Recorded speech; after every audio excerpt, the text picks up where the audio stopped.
I was in college at Southern Adventist University, Southern Missionary College then, and I was studying pre-architecture to be an architect. And so Norm Middag hired me to be a counselor at Camp Blue Ridge. And so I went to camp that summer. Then I returned the next summer.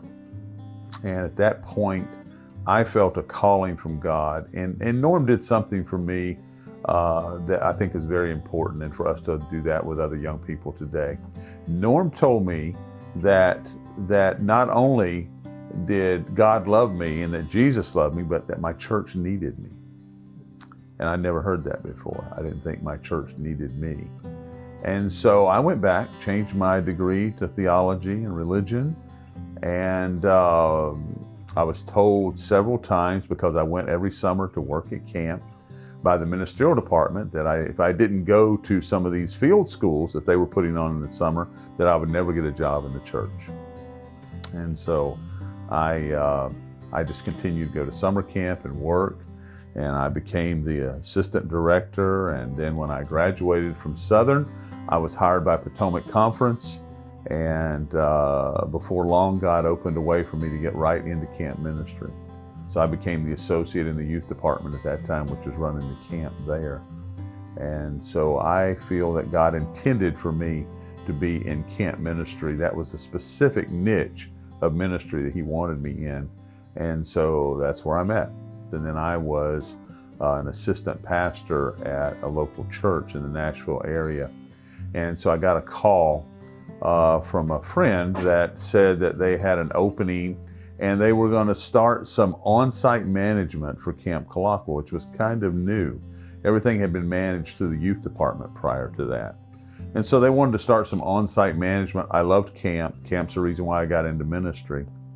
And so I thought it would be good to come take a look at it. And so I did, and felt that God impressed me to come here. And I had heard stories. Barbara would tell me stories about Camp Colaqua. And so I had this vision of what Camp Colaqua looked like. Well, it didn't look anything like I thought it was going to look like when I got here. I was thinking of Florida, the tropics, and Camp Colaqua was a beautiful place. It just wasn't the tropics. It's a beautiful piece of property that is seasonal. It has seasons. We actually have leaves, deciduous trees with leaves that change colors and fall off, and we have still the beautiful live oaks with the Spanish moss. So it's kind of halfway in between more northern country and the tropics of Florida. I've been with this camp almost 40 years. I think the most important thing about one's life and where they're going, no matter whether you're working for the church or not, is to have times and moments in time when you know you're in the will of God. He has shown you, He has demonstrated to you that you are in His will, that you are going on the path that He wants you to go on. You know, there's been lots of stories along the way of watching God work. There's been two that's been very recent. One is we acquired another piece of property in Central Florida that was another camp. And we had realized that we were not able to maintain two camp facilities. And so we put the other property up for sale, and it didn't sell. We get things right up to the closing point, and it wouldn't close, it wouldn't sell. And so we began, myself, the administration, the camp advisory board, we began to think, well, maybe we're making a mistake here. Maybe God intends for us to keep this property. And we continued to see what happens. And then COVID arrives. And so COVID arrives, and all of our business just goes out the door. For the first time in 67 years, we did not run a summer camp here.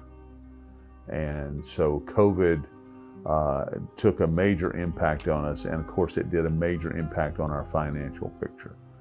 And so we had some reserves, and we continued to have to use those reserves because we didn't want to just lay off all of our families and our people that work for us.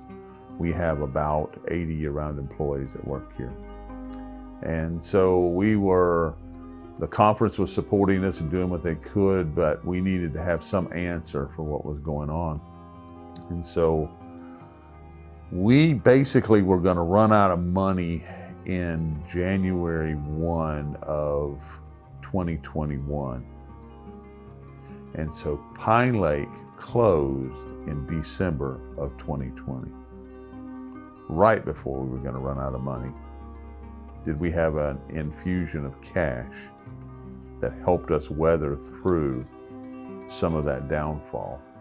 And it was kind of interesting. I thought it was a direct hand of God, because if we had sold that 4 years prior, we would have taken that money and put it into capital improvements. It would not have been there to see us through the hard time. And so we were very thankful, and I believe it's a direct hand of God to see that happen. And another one that took place happened this past summer, 2021 summer. I was speaking with the summer camp director, Teresa Stride, and we were talking about, we didn't get to run summer camp in 20. Are we going to get to run it in 21? And so we decided we were going to run it in 21 if we only got 10 kids. Well, we got over 900 kids registered for summer camp of 21. And I knew that when we took that step forward, and when I saw the numbers that were coming, I knew that the Holy Spirit had things it was going to do here. And we needed to be here, the kids needed to be here, the college students needed to be here, and we needed that to take place, and we needed to be open. And so we opened up, and we were concerned about people catching COVID. We had one staff member end up with COVID. No one else caught it. We were able to take care of that soon. And then this happened. So after camp's over, I got this phone call from a grandfather. I know the grandfather. And he called me and said, well, I want to tell you about my grandkids' time at camp. And I go, okay, here it comes. He's going to tell me something went wrong for the summer. He said, my granddaughter had a great time, enjoyed the activities and all that, and my grandson had a very interesting experience. This kid was a 15-year-old, and he was in his cabin, and of course the counselor is doing devotions and talking about God and talking about creation, and the pastor is doing the same thing. And so one of these boys that he had never met before, someone from a different city than he lived in, said, I don't believe that. He says, I believe in science. I don't believe in all this creation stuff, that there's a God up there that creates things. I don't believe it. So the 15-year-old began to share his experience with the young man. And he began to share what Jesus meant to him, and how that he told the young man, he said, I believe in science, but I believe that God created science. And so anyway, so they continue to talk. Well, the week progresses on, and the pastor continued to speak. And so it comes Friday night, and it's time for a call. I always doing a call on Friday night. And so the pastor gets up and makes the call. And the young man, the 15-year-old, he says, I don't know what. He's telling his grandfather, he says, I don't know why I went forward. I'm committed to Jesus. I'm already a committed Christian. I love Jesus. I don't know why I went forward on the call. But he said he went forward on the call, and he's standing down there at the front, and the pastor's talking, and he feels someone take his elbow. And he turns around, and here is that young man. Here is that young man who was an atheist, who didn't believe in Jesus, who didn't believe in God, who believed in science, who was standing there with him. And he said to him, he said, I was wrong. He says, I need Jesus. And they gathered around him, his cabin did, and they had prayer for him. And he accepted Jesus that day, that night at Camp Colloquy. Came here an atheist and left a Christian. It was a wonderful experience. So anyway, the grandfather had good news for us. He was proud of his grandson, and he should have been. I love it. Yeah. So we had all kinds of great things that have happened that God has led along the way. I believe that I believe that God is continuing to look for young people. We've got to do what Norm did for me. We've got to put our hand on some young people's shoulders and say, God needs you, your church needs you.